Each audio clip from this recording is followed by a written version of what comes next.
Dak Prescott, the highest paid player in NFL history, could be done for the rest of the year. He's currently on IR right now, so he's going to miss the next 4 weeks at least, but it is a tear in his hamstring, and he supposedly might be done for the year. Cowboys were already pretty much done, in my opinion. Losing to the Falcons was a tough loss, and they're just not up to par this year, man. No RB. Defense got significantly weaker with Mike Zimmer, and Dak has been okay in certain spots, but again, when he got that massive contract, that really pissed me off because to be the highest paid player in NFL history, I feel like that's quite an honor, and I don't think Dak Prescott has earned that right. And plus, like, I'm not really like a big hater on the Cowboys or anything like the majority of people.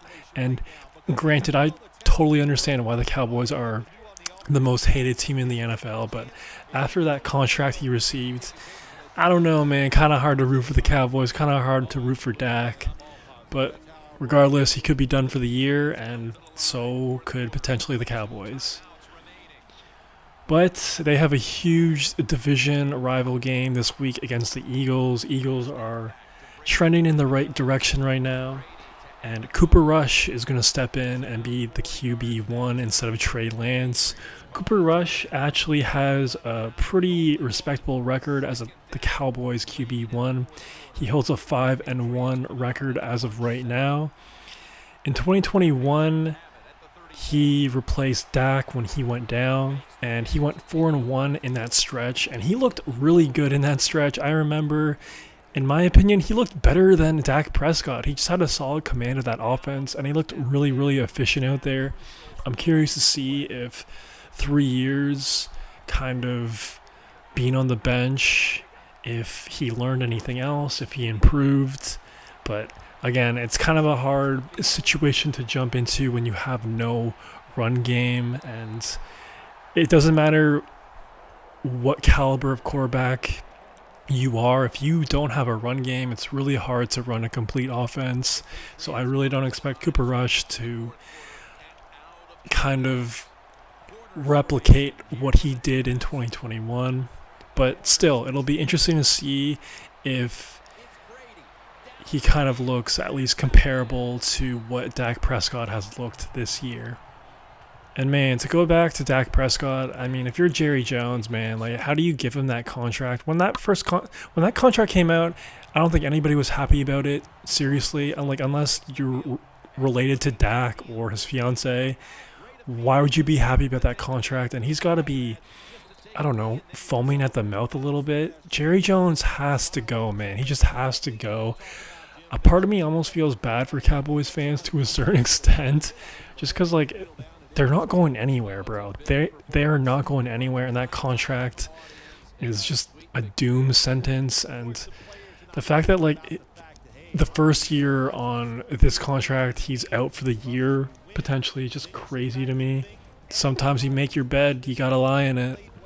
Now, as of right now, the Dallas Cowboys are a 3-5 team, and if they were in the AFC right now, I'd have a lot more faith that they could maybe go on a run and potentially sneak into the playoffs. But the NFC is very loaded this year.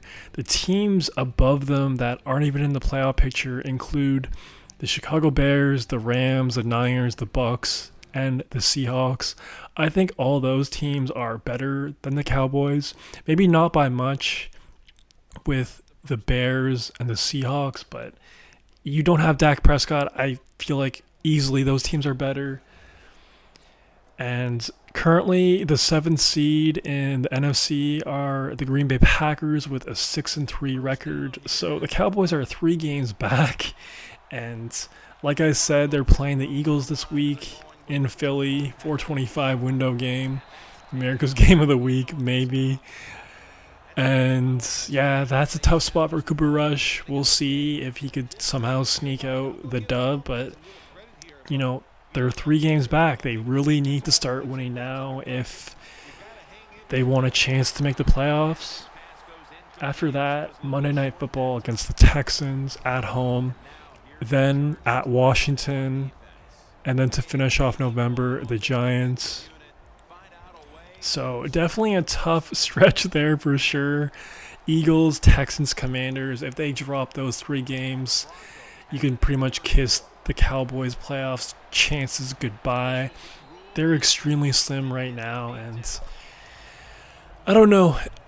To look forward in the Cowboys' future, Mike McCarthy is obviously gone. I would replace Mike Zimmer to try to see if there's some sort of upgrade out there. But, you still have Dak Prescott, you still have CeeDee Lamb. Maybe you can try to get Bill Belichick. I feel like him ending up in Dallas would be a good fit because I feel like he would really take that defense to another level, or at the very least, it would take it back to the Dan Quinn sort of bar that he set. And I feel like there are some pieces on that Cowboys defense. I know there's been injuries this year, but you have Trevon Diggs, you have Bland, Micah Parsons. It's not just a bunch of nobodies. I feel like if you just insert Bill into that defense, I feel like he could definitely make these guys play to their true form, their true potential. So if I'm Jerry Jones, I'm throwing a bag and a bag and a bag and a bag at Bill Belichick to just beg him to come coach the Dallas Cowboys. Because another reason why I think it's a good fit, all you got to do is just get a running back in the draft, in free agency. You have Dak, you have CeeDee, and yeah, I know they haven't really performed well when the lights get bright in the playoffs, but still, like, Dak has kind of been in the MVP conversation in the regular season, so he's competent. And that's better than most NFL teams' quarterback situations. So a lot of teams would take Dak Prescott and CeeDee Lamb. Now, for them to win a Super Bowl is a whole other conversation, but you got to take one step at a time, baby steps.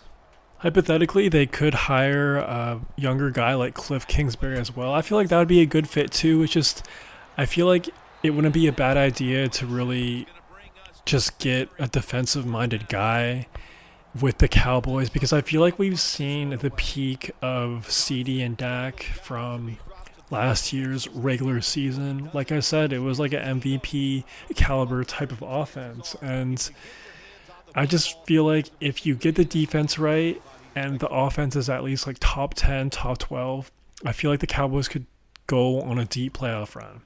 But that's just my opinion. Let me know who you think should coach the Cowboys in 2025. And do you think the Cowboys have a chance at making the playoffs?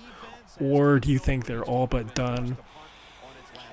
I feel like if they're going to have any sort of chance to have some sort of miracle run, they have to get this Eagles win, but that's a tough environment for Cooper Rush to step into, but we'll see what happens, man. Let me know if you think Jerry regrets this contract. Would you have paid Dak the richest contract in NFL history? Let me know in the comments below.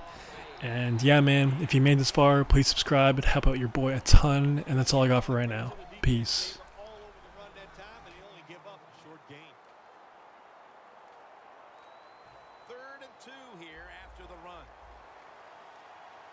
For this play, they'll go with 2 tight ends. Manziel's going to take it from the gun. And the reception by Anderson. Gets about 9 on the play. That's a really good throw and catch, and they get the first down. Jim, that's what you want to do. Pick up that first down. Now you give your offense 3 more opportunities. They're back at the line after that catch for a first down. Anderson's going to secure the handoff. And he is brought down at the 39. Good job of the defensive line standing in there and fighting, and they hold the running back to a short gain. After the 2-yard carry, it sets up 2nd down and 8. The Broncos lined up, bunch formation. Manziel's got it in the gun. He's scrambling now. Has the first down and a whole lot more.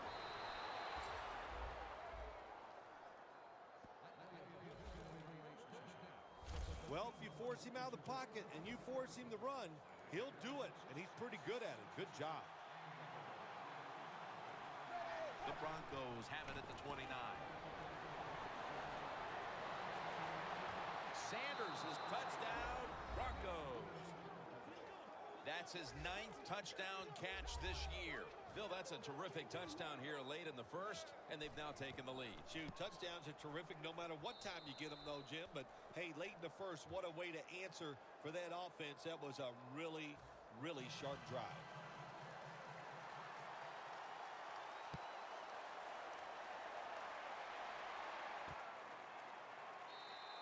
Johnson's going to drop to a knee here, so this will come out to the 20. The Chargers offense coming back onto the field here, desperately trying to avoid a repeat of their last drive when they had the quick 3 and out. I'll tell you what, if they go 3 and out again, you know what's going to happen. Those defensive players are going to be looking at them as they come off the field. You're putting us back out there already, so it's important to get a drive, give your defense a little rest. And there's Floyd. That's what you call a bullet pass. Very little space to throw the football into, but he gets it done. A lot of velocity, right on target.